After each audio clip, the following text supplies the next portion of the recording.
नमस्कार, मैं रवीश कुमार। बस 2-3 हफ्ते और 2-3 हफ्ते मतलब 20-21 दिन होते हैं। ट्रंप ने कह दिया कि ईरान से 2-3 हफ्ते में निकल जाएंगे। ये नहीं कहा परसों रात तक निकल जाएंगे। इतने से ही दुनिया भर के बाजारों में उछाल आ गया। जमीन पर बमबारी हो रही, मगर बयान से इतनी उम्मीद। भारत का शेयर बाजार आज खुलते ही 2000 अंक ऊपर चला गया, जबकि जमीन पर कुछ भी नहीं बदला सिवाय ट्रंप के बयान के। I would say that within 2 weeks, maybe 3, we're hitting them very hard. Last night we knocked out tremendous amounts of missile-making facilities. We, as you probably read or wrote, will be gone. We knocked out. Excuse me. Pardon interrupting. The U.S. will be gone or done with the war? I think with 2 or 3 weeks. Not 3 weeks. If it is, We'll 3 leave weeks, because there's no reason for us to do that. ये कौन लोग हैं जो Trump के बयान सुनकर market से भाग जाते हैं, ट्रंप का बयान सुनकर मार्केट में लौट आते हैं? क्या आम निवेशक भी व्हाइट हाउस की प्रेस कॉन्फ्रेंस सुन रहा होता है?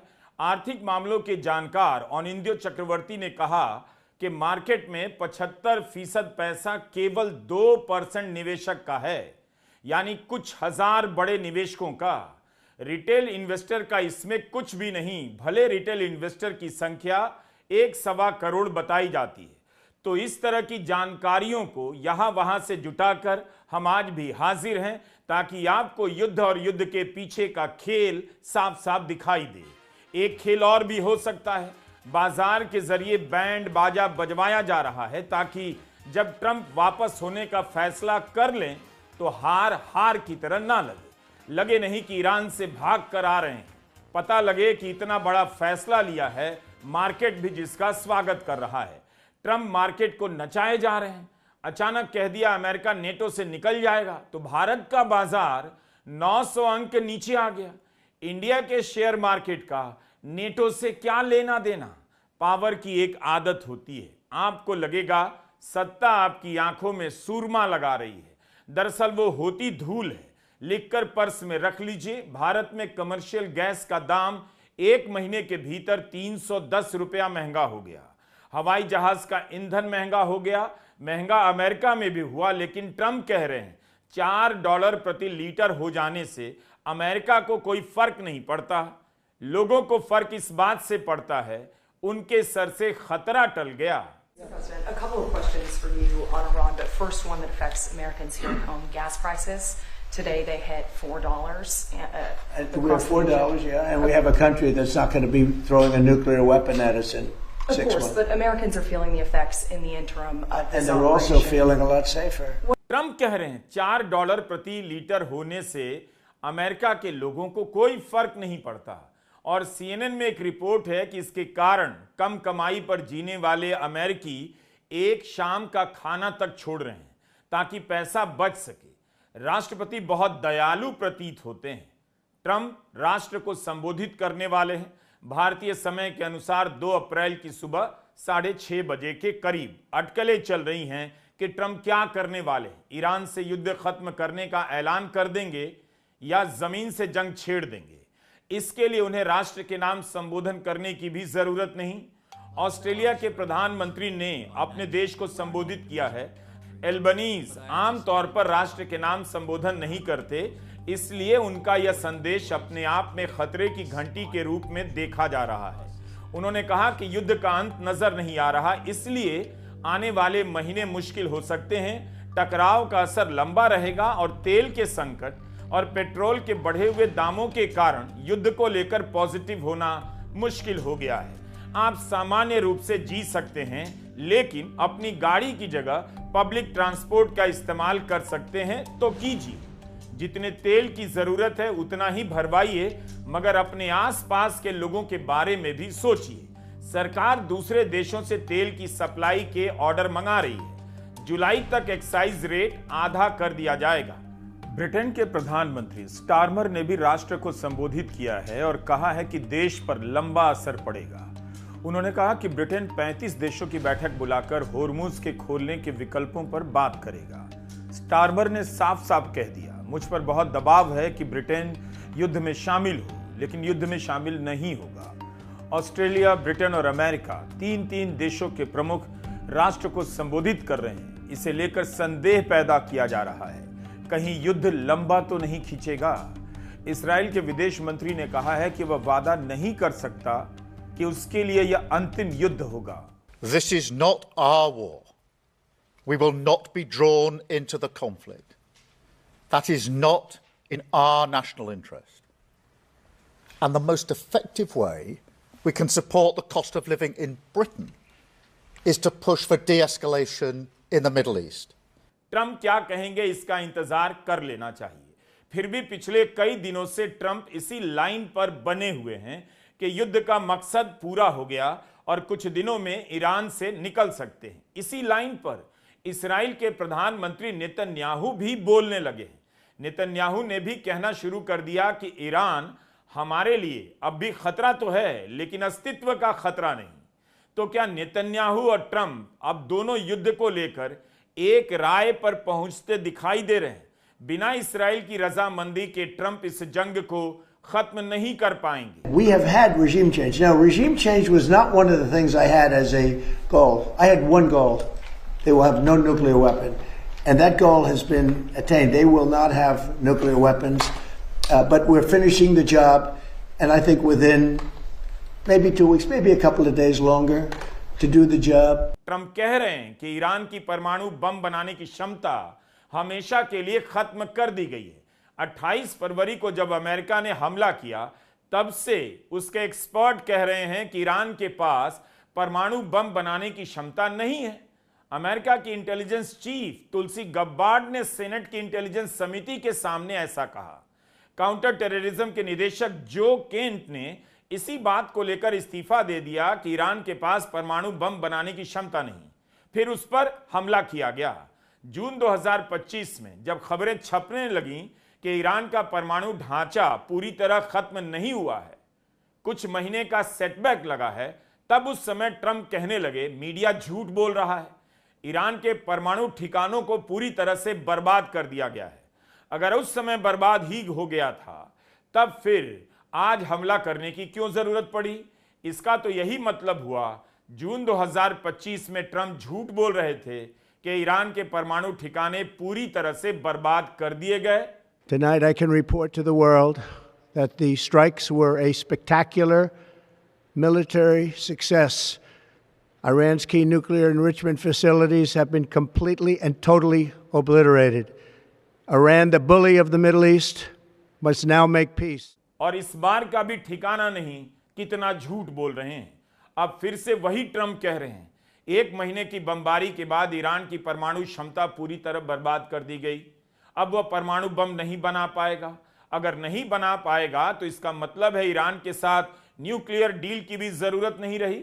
ईरान के खिलाफ लगे प्रतिबंध उठा लिए जाने चाहिए।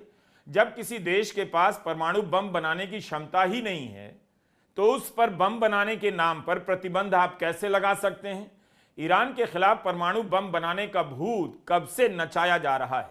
1996 से नेतन्याहू कहते चले आ रहे हैं कि ईरान परमाणु बम बनाने वाला है, आज तक बनाया नहीं। 28 मार्च को ट्रंप ने बयान दिया कि जून 2025 में अमेरिका ने ईरान की परमाणु क्षमता खत्म कर दी थी। Last June, America's armed forces obliterated Iran's key nuclear facilities in one of the most spectacular military actions of all time. Nobody has ever seen anything like it. In the dead of night, no moon, 1 o'clock in the morning, we went in.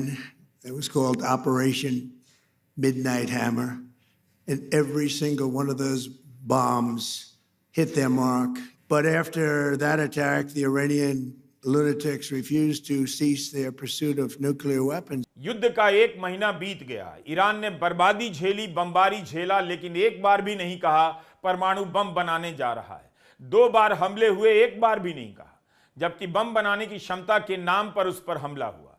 जरूर Iran की संसद में bill पेश किया जाने वाला है कि परमाणु अप्रसार संधि से बाहर आ जाना चाहिए। ईरान ने एनपीटी पर साइन किया है कि परमाणु बम नहीं बनाएगा। तो इस्राएल के अखबार लिखने लगे कि ईरान किसी और से परमाणु बम खरीद लेगा। कुछ भी, आलू है कि सब्जी मंडी से खरीद लाए। फिर तो अमेरिका और इस्राएल को उस पर हमला करना चाहिए जो ईरान को बम बेचने वाला है। यह इस्राएल का अखबार है हारेट्स, लिखा है ईरान ने अभी तक परमाणु बम नहीं बनाया क्योंकि खामेनेई ने फतवा जारी किया था कि ईरान परमाणु बम नहीं बनाएगा। अब उनकी हत्या के बाद नई रिजीम के लोग बम हासिल करने के लिए दूसरा रास्ता अपना सकते हैं। जिस व्यक्ति ने बम नहीं बनाने का फतवा जारी किया था उसे तो मारकर इसराइल और अमेरिका जश्न मना रहे हैं और अब कह रहे हैं उनके मरने के बाद ईरान किसी और तरीके से बम हासिल कर लेगा। इस तरह की दलीलों के सहारे सारी दुनिया को संकट में धकेल दिया गया है। हारेज ने लिखा है कि ईरान का जो रिजीम बच जाएगा वह पहले से भी ज्यादा कट्टर होगा, अपने सुप्रीम लीडर की हत्या का बदला लेना चाहेगा। इस लेख में उत्तर कोरिया की मिसाल दी गई है कि उससे कोई पंगा नहीं लेता क्योंकि उसके पास न्यूक्लियर हथियार है। इसे देखकर ईरान का नया रिजीम चाहेगा कि उसे किसी तरह परमाणु हथियार मिल जाए। ईरान को कट्टर बता देने से इसराइल उदार नहीं हो जाता। इसराइल ने कानून पास किया है, अगर किसी इसराइली की हत्या में शामिल फिलिस्तीनी को दोषी पाया गया तो उसे केवल और केवल फांसी की ही सजा दी जाएगी। 90 दिनों के भीतर फांसी दे दी जाएगी। परमाणु क्षमता के नाम पर अमेरिका और इसराइल दुनिया को बेवकूफ बना रहे हैं।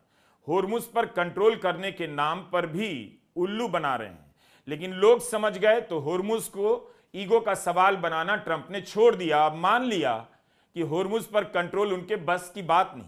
शुरू में उन्होंने अमेरिका के युद्धपोत की निगरानी में टैंकर पार कराने की बात कही, बाद में दूसरे देशों से युद्धपोत मांगने लगे, सबने मना किया तो अब मैदान छोड़कर जा रहे हैं। होर्मुज को लेकर कुछ दिनों से यही कह रहे हैं कि जिन देशों का टैंकर वहां से गुजरता है वो अपना मामला ईरान से सुलझा ले। We'll be leaving very soon, and if France or some other country wants to get oil or gas, they'll go up through the Strait and Hormuz Strait. They'll go right up there and they'll be able to fend for themselves. I think it'll be very safe, actually, but we have nothing to do with that. What happens with the Strait, we're not going to have anything to do with, because these countries, China will go up and they'll fuel up their beautiful ships and they'll leave and they'll take care of themselves. There's no reason for us to do it. Iran ने कहा है Trump Iran में regime change करना चाहते थे, लेकिन इस इलाके के समुद्र में रेजिम चेंज हो गया। संसद की सुरक्षा समिति के अध्यक्ष ने कहा कि ईरान होर्मुज को खोल देगा, लेकिन उन्हीं के लिए जो नए कानून को मानेंगे, यानी ईरान के कंट्रोल को स्वीकार करेंगे। 47 साल तक ईरान ने जो मेहमान नवाजी की है वो अब खत्म हो गई, यह बयान ईरान का है। ईरान भी लगता है सेंस कर रहा है कि ट्रंप होर्मुज से भाग रहे हैं, यह उसके लिए वाकई बड़ी जीत होगी। होर्मुज को लेकर ईरान की तारीफ हो रही है कि उसने अपनी रणनीति से अमेरिका का खेल बिगाड़ दिया है, लेकिन ईरान भी कहां बदला ले पा रहा है। तेहरान में बैंक पर हमला हुआ तो ईरान ने कहा खाड़ी के देशों के बैंकों को निशाना बनाएगा, नहीं बना सका। अब बयान आया है कि माइक्रोसॉफ्ट, एप्पल जैसी टेक कंपनियों के दफ्तर को टारगेट करेगा, मगर ऐसा कुछ हुआ नहीं। ट्रंप ने भी मजाक उड़ाया कि किस चीज से हमला करेगा। शायद ट्रंप कह रहे हैं ईरान के पास बचा क्या है जिससे वो हमला करेगा। होर्मुज का दांव जीतकर ईरान कितना कुछ हार भी रहा है। हम उसके भीतर के नुकसान को नहीं जानते। उसके विदेश मंत्री, राष्ट्रपति सड़कों पर घूम रहे हैं, सब कुछ सामान्य बता रहे हैं, लेकिन वहां नहीं घूम रहे जहां बम गिरे हैं। इसराइल ने तेहरान में उस जगह पर हमला किया जहां से अस्पतालों को मेडिकल सामान की सप्लाई होती थी। इसराइल के भीतर कितना नुकसान हुआ यह भी पता नहीं। आज ही कुवैत से 20 भारतीयों का शव केरल के कोच्चि उतरा है। इनके घरों के मातम को आप नहीं जान पाएंगे। इनमें से एक को छोड़कर बाकी मौतें युद्ध में नहीं हुई हैं, मगर युद्ध के कारण इनका पार्थिव शरीर समय पर नहीं पहुंच पाया। प्रधानमंत्री नरेंद्र मोदी असम के चाय बागान में नजर आए, चाय की पत्तियां तोड़ते हुए। संकट के समय देश एकजुट यहां नजर आ रहा है। प्रधानमंत्री की खास बात है, वे एक मंच से गायब हो जाते हैं, दूसरे मंच पर नजर आते हैं, मगर इस दौरान मीडिया से कभी गायब नहीं होते। जब ग्लोबल संकट चल रहा है तो ग्लोबल फ्रंट से गायब हैं और इलेक्शन फ्रंट पर खूब नजर आ रहे हैं। सब कुछ साथ साथ चल रहा है। इस युद्ध को रोक देने के बाद भी यह युद्ध महीनों नहीं रुक पाएगा। ट्रंप के काउंटर टेररिज्म विभाग के पूर्व निदेशक जो केंट ने कहा कि ईरान के साथ युद्ध को समेटने की बात तो ठीक है, लेकिन किसी भी शांति की योजना के लिए जरूरी है कि इसराइल को काबू में किया जाए। इसराइल किसी भी शांति समझौते को असफल बनाने की कोशिश करेगा और कुछ महीने बाद फिर से हमारे पास आएगा, कहेगा IRGC से लेकर आयतुल्ला को सत्ता से हटाना है, समर्थन दीजिए। इसराइल को काबू में रखने का मतलब है कि ईरान पर हमला करने के लिए सहायता ना दी जाए। क्या अमेरिका ऐसा कहेगा? जो केंट की यह बात काफी कुछ कहती है। वो अभी से इशारा कर रहे हैं युद्ध रुक भी गया तो शांति कुछ दिनों के लिए होगी, जब तक कि इसराइल को कंट्रोल में नहीं किया जाए। 1 साल से कम समय में इसराइल ने और अमेरिका ने ईरान पर हमला करने की 2-2 बार भूमिकाएं बांधी और हमला किया। नेतन्याहू दुनिया के ऐसे नेता हैं जिन पर नजर रखी जानी चाहिए और देखना चाहिए कि इन्होंने अपने देश को कहां पहुंचा दिया। नेतन्याहू का नया सुरक्षा डॉक्ट्रिन, एक के बाद एक युद्ध, ये टाइटल है फाइनेंशियल टाइम्स में छपे लेख का। इसमें नेतन्याहू की एक तरह से प्रोफाइल छापी गई है। पत्रकार नेरी जिल्बर ने लिखा है कि 7 अक्टूबर 2023 के हमास के हमले के बाद नेतन्याहू ने कहा था हम टोटल विक्ट्री हासिल करेंगे, लेकिन 2 साल बाद भी टोटल विक्ट्री का पता नहीं। इसराइल के दुश्मन कमजोर तो हुए मगर खड़े नजर आते हैं। आज भी हमास का गजा के आधे इलाके पर कब्जा है।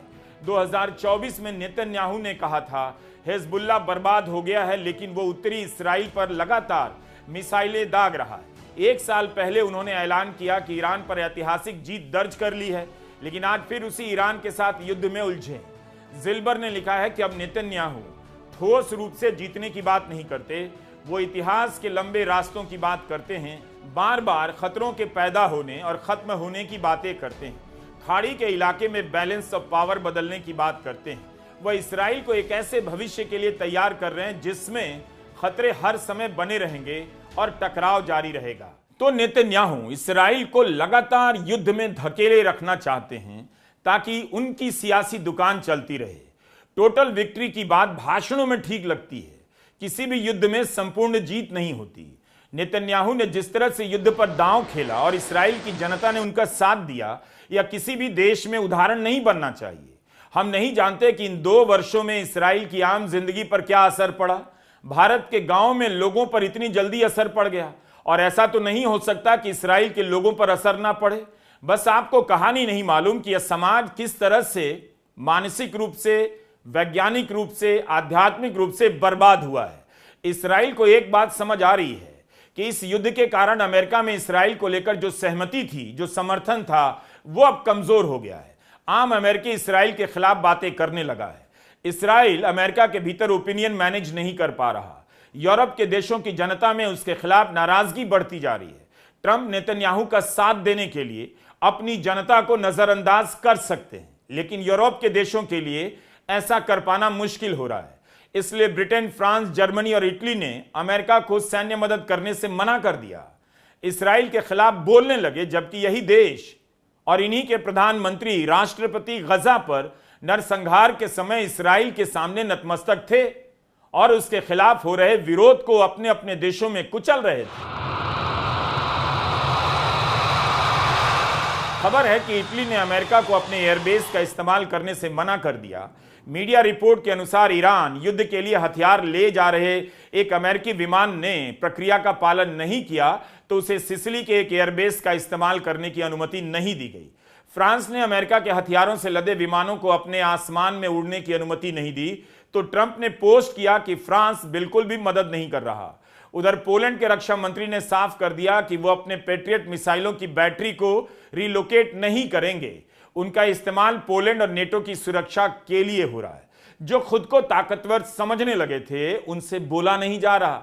यूरोप जिसे कमजोर माना जाता है, उसके देश के नेता बोल रहे हैं। मुमकिन है यूरोप के देशों की यह पोस्चरिंग हो, स्वांग हो, बाद में वे सब अमेरिका और इसराइल के साथ किसी और अभियान में जुड़ ही जाएंगे। ब्रिटेन के किंग चार्ल्स अमेरिका जा रहे हैं। ब्रिटेन के अखबार इस तरह से लिख रहे हैं कि स्टारमर भी चाहते होंगे कि यह दौरा हो और किंग चार्ल्स जाकर ट्रंप को मना लें, ब्रिटेन अमेरिका की दोस्ती को बचा लें। एक दोहरापन और है, स्टारमर ने अपनी सेना अमेरिका को नहीं दी, लेकिन ब्रिटेन के हवाई अड्डे से ही ईरान पर बम गिराने वाले B-2 बम्बर उड़ान भर रहे हैं। बहुत ध्यान से युद्ध के खेल को समझना पड़ता है। अगर यूरोप की जनता ने युद्ध के खिलाफ और इसराइल के खिलाफ लगातार प्रदर्शन नहीं किया होता तो यूरोप के नेताओं में इस तरह का दोहरापन दिखाई नहीं देता कि भीतर से अमेरिका को कुछ कहते हैं, बाहर से उसका विरोध करते हैं। उधर इसराइल के खिलाफ इटली में भी प्रदर्शन होने लगे हैं। 28 मार्च को नो किंग्स का प्रदर्शन रोम की सड़कों पर भी हुआ। इटली के सैन्य ठिकानों पर विमानों की बढ़ती आवाजाही को देखकर विपक्ष ने आवाज उठाना शुरू कर दिया है। इटली में युद्ध को लेकर भयंकर विरोध है, हमेशा ही रहा। गजा पर इसराइल के हमलों के दौरान बंदरगाहों पर मजदूरों के यूनियन ने उन जहाजों को रोक दिया जिन पर इसराइल के लिए सैनिक सामान लदे थे। जनता में युद्ध को लेकर इतना विरोध है कि इटली की प्रधानमंत्री जॉर्जिया मेलोनी भी जनता के विरोध में शामिल हो गई हैं। मेलोनी कहने लगी हैं कि इसराइल का युद्ध कानून के दायरे से बाहर है। ये बहुत बड़ी बात है। इससे भले इसराइल की सेहत पर कुछ फर्क ना पड़े, लेकिन इटली की प्रधानमंत्री का साफ साफ कहना कि इसराइल पर यूरोप को प्रतिबंध लगा देना चाहिए और इटली समर्थन करेगा मायने रखता है। ट्रंप जिस तरह स्टारमर की आलोचना कर रहे हैं, उन्होंने मेलोनी को टारगेट नहीं किया है। ट्रंप स्टारमर को ललकार रहे हैं कि मैं तो हॉर्मुज से निकल रहा हूं, आप में अगर हिम्मत है तो बाद में भी वहां जाने की हिम्मत कर लेना। सोशल मीडिया पर ट्रंप लिख रहे हैं कि आपको अपनी लड़ाई खुद लड़ना सीखना होगा। अब अमेरिका आपकी मदद करने के लिए नहीं, उसी तरह जैसे आप हमारे लिए नहीं थे। जाइए, जाकर अपना तेल खुद लीजिए। भारत की नजर से देखें तो स्टारमर का इस तरह से मजाक उड़ाना कोई बड़ी खबर नहीं, लेकिन ब्रिटेन के अखबारों ने इसे गंभीरता से लिया है और ट्रंप की इस चेतावनी को पहली खबर के रूप में छापा है। ब्रिटेन की जनता के बीच संदेश तो जा ही रहा होगा। ब्रिटेन अमेरिका को अपना पारंपरिक सहयोगी मानता है, वहां की जनता भी अमेरिका को दूसरा घर मानती है, लेकिन ट्रंप उसी के देश का मजाक उड़ा रहे। एप्स्टीन फाइल्स में ब्रिटेन के पूर्व राजदूत पीटर मैंडलसन का नाम आ गया। उसके कारण स्टारमर की कुर्सी जाते जाते बची। पुलिस का छापा पड़ा। किंग चार्ल्स के भाई एंड्रयू को पुलिस ने पूछताछ के लिए उठा लिया, लेकिन वही स्टारमर ट्रंप को चैलेंज कर रहे हैं और इसी बहाने जनता में अपनी पकड़ बनाने की कोशिश कर रहे हैं। भारत में इस युद्ध का असर गैस के सिलेंडर, नौकरी और सैलरी तक ही सीमित है, लेकिन यूरोप और अमेरिका में इसका असर राजनीति पर पड़ रहा है। जर्मनी में इस संकट के बाद रूस से संबंध बनाना शुरू कर दिया। रूस से तेल और गैस खरीदने पर प्रतिबंध लगा दिया था, उसे हटाया जा रहा है। फ्रांस और जर्मनी फिर से परमाणु ऊर्जा से बिजली पैदा करने की बातें करने लगे हैं। भारत में प्रधानमंत्री नरेंद्र मोदी 2016 से मेक इन इंडिया और स्किल इंडिया की बातें कर रहे हैं, मगर यह सब फेल हो गया। 2020 से आत्मनिर्भर भारत का स्लोगन लॉन्च हुआ, लेकिन 2026 में भारत की निर्भरता ही नजर आ रही है। आत्मनिर्भरता को चुनौती मिल रही है। पता चल रहा है आत्मनिर्भरता के नाम पर स्लोगन और भाषणों पर ही ज्यादा काम हुआ है। हालत यह है कि चीन से आयात करने के लिए तरह तरह की छूट दी जा रही है और चीन से भारत का व्यापार घाटा $100 अरब पार कर गया है। 30 मार्च की भारी गिरावट के बाद 1 अप्रैल को जब भारत का मार्केट खुला तो भयंकर उछाल नजर आया। इन 2 दिनों में युद्ध को लेकर कुछ भी नहीं बदला। 30 मार्च को वित्त वर्ष खत्म होते होते सेंसेक्स 1635 अंक नीचे आ गया, लेकिन रात में ट्रंप के बयान का ऐसा असर हुआ कि 1 अप्रैल की सुबह सेंसेक्स 1300 पॉइंट ऊपर चला गया। निफ्टी भी 374 पॉइंट ऊपर गया।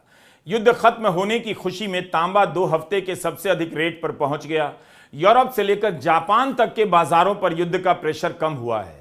अमेरिका का डाउ जोन्स से एक दिन में 1100 अंक ऊपर गया। S&P 500 ने मई 2025 के बाद सबसे ऊंची छलांग लगाई। 2 से 3 हफ्ते में युद्ध खत्म होने के ट्रंप के बयान के बाद ब्रेंट यानी कच्चा तेल, उसका भाव $100 से नीचे आया। ट्रंप के लिए मार्केट बहुत जरूरी है। वे अपनी हर प्रेस कॉन्फ्रेंस में मार्केट का हवाला जरूर देते हैं। मार्केट ने कई बार इसी उम्मीद पर उछाल भरी कि युद्ध अब रुक जाएगा। हर दूसरे दिन ट्रंप या उनके किसी सचिव की मीटिंग को लेकर कोई खबर आ जाती है कि जरूरी प्रेस कॉन्फ्रेंस होने वाली है, लगता है कुछ बड़ा होगा। आकर ट्रंप मार्केट को तसल्ली दे जाते हैं, हेडलाइन के लिए 2-3 लाइनें देकर निकल जाते हैं। भारत में जब रात होती है तब अमेरिका में ट्रंप प्रेस कॉन्फ्रेंस कर रहे होते हैं। आप जब तक उठते हैं युद्ध कुछ और करवट ले चुका होता है। 5 हफ्ते से यही चल रहा है। अगर कोई राष्ट्रपति मार्केट से खेलने के लिए युद्ध करने लगे तब क्या होगा? दुनिया ने इस बार यह भी देख लिया। इस युद्ध के बाद मार्केट के इस खेल से कौन लोग अमीर हो गए यह भी पता चल जाएगा। तब आप समझ पाएंगे कि युद्ध क्यों किया जा रहा है। भारत में 19 किलो का कमर्शियल गैस का सिलेंडर 195 रुपया महंगा हो गया। 1 महीने से कम समय में कमर्शियल सिलेंडर 310 रुपया महंगा हुआ। पता चलता है कि युद्ध के कारण तेल कंपनियां दबाव में हैं। कोलकाता में 218 रुपया और चेन्नई में 208 रुपया gas cylinder, commercial gas cylinder महंगा हो जाएगा। एक झटके में सिलेंडर महंगा होने के कारण चाय से लेकर मिठाई तक महंगी होगी और लाखों लोगों की जेब पर असर पड़ेगा। किसी की जेब से 2 रुपया ज्यादा निकलेगा, किसी की जेब में 2 रुपया कम आएगा। गैस नहीं मिलने के कारण दुकानें बंद हो रही हैं, दुकानों में आइटम कम हो रहे हैं, दाम बढ़ेंगे तो कमाई बिक्री पर असर पड़ेगा। केरल में बीजेपी गरीब परिवारों को 2 सिलेंडर फ्री देने का वादा कर रही है, लेकिन दुकानदार जिस सिलेंडर का दाम देंगे उसी से 1-2 सिलेंडर का दाम वसूल भी लेगी। अब तो बड़े होटलों को भी कमर्शियल गैस की दिक्कत होने लगी है। इकोनॉमिक टाइम्स में ऐसी रिपोर्ट छपी है कि सड़कों पर छोटी मोटी दुकानों के बाद बड़े स्तर के होटल और रेस्तरां को भी दिक्कत हो रही है। घरेलू गैस सिलेंडर का दाम 60 रुपए महंगा हुआ, मगर आज नहीं बढ़ा।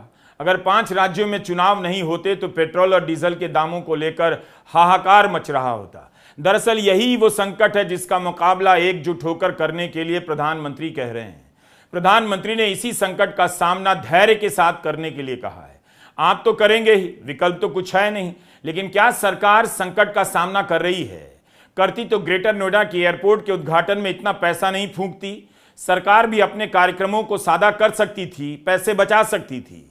प्रधानमंत्री की राजनीतिक रैलियों में पार्टी का खर्चा देखिए, लगेगा नहीं इस संकट की स्थिति में बीजेपी के पास पैसे का संकट है। सियासी और सरकारी कार्यक्रमों में पैसा पहले की तरफ बहाया जा रहा है, मगर आप जनता से कहा जा रहा है गैस और पेट्रोल के दाम बढ़ेंगे, इस संकट का मुकाबला एकजुट होकर करना है। जब $1 95 रुपए का हो गया तो सरकार के खजाने पर भी बोझ पड़ेगा, उसका घाटा बढ़ेगा। लेकिन ऐसा क्यों होता है कि इन सब का प्रधानमंत्री के सरकारी कार्यक्रमों की भव्यता पर कोई असर नहीं पड़ता? क्या सरकार के पास इफरात पैसा है? एशिया में सबसे खराब भारत की करेंसी का ही हाल क्यों है? क्या सरकार को भी एकजुटता के समर्थन में कुछ नहीं करना चाहिए? अपने कार्यक्रमों को सादा नहीं करना चाहिए? प्रीमियम पेट्रोल का दाम बढ़ गया, जल्दी ही प्रीमियम वाले रेगुलर में आ जाएंगे और यही हाल रहा तो रेगुलर वाले पैदल आ जाएंगे। लेकिन लगातार कई साल तक पेट्रोल और डीजल के दाम 90 रुपए से अधिक देने पर आप सभी की कमाई कहां उड़ गई पता नहीं चलेगा। गनीमत है कि भारत में ज्यादातर लोग गणित में फेल हो जाते हैं, औसत होते हैं, भूसकोल होते हैं, वरना हर आदमी प्रतिशत निकाल कर रो रहा होता कि वह कमाता रहा मगर कुछ बचा नहीं। शेयर मार्केट का रिटर्न भी 2 साल से उतना ही है जितना फिक्स डिपॉजिट के आसपास होता है। हवाई यात्राएं महंगी हो रही हैं।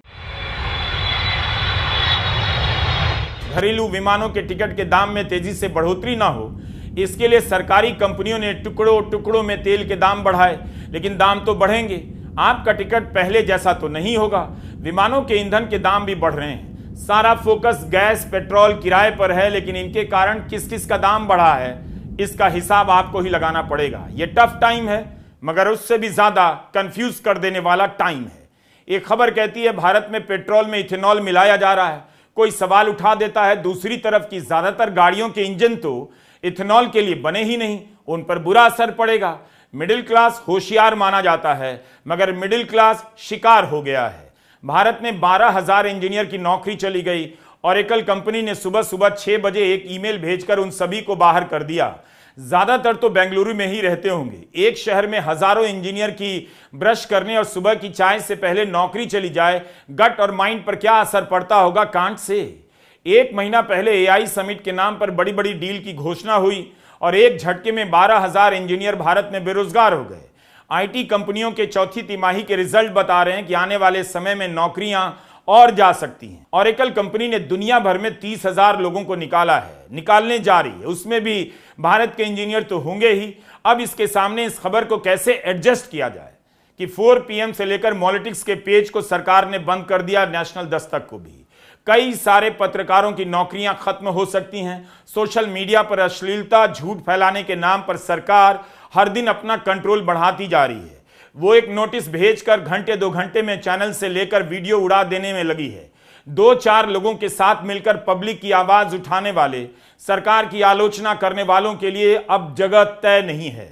उनकी ही मेहनत से बनाया चैनल उनका नहीं तो 30,000 इंजीनियर की नौकरी कैसे तय हो सकती है? उनके लिए कौन रोएगा? संख्या का मतलब नहीं रहा। वह 30,000 होकर या 10 लाख होकर बहुत बड़ी नजर नहीं आती। किसी आम इंसान की जेब से निकला 1,000 भी उसकी सांसों पर भारी पड़ सकता है। ईरान में बमबारी के कारण 3,492 से अधिक लोग मारे जा चुके हैं। इसराइल में 5,000 से अधिक लोग घायल बताए जा रहे हैं। लेबनान में 1,500 से अधिक लोग मारे गए। 10 लाख लोगों को वहां से भागना पड़ रहा है। इसराइल कह रहा है 6 लाख लोगों को वापस नहीं आने देंगे, लेबनान की जमीन पर कब्जा करेंगे। इस संख्या से जब दुनिया का दिल नहीं दहलता तो 30,000 इंजीनियर की नौकरी गई है।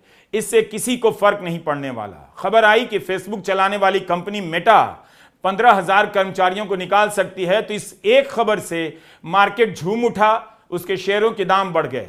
हम और आप या कोई भी दर्शक जो इस वीडियो को देख रहा है युद्ध से प्रभावित नहीं है, लेकिन दुनिया पर कंट्रोल करने के गिरोह का खेल एक दिन आपकी जिंदगी तक जरूर पहुंचेगा। यह खेल शुरू होता है कहां से? वीडियो डिलीट करने से, YouTube चैनल पर बैन लगाने से।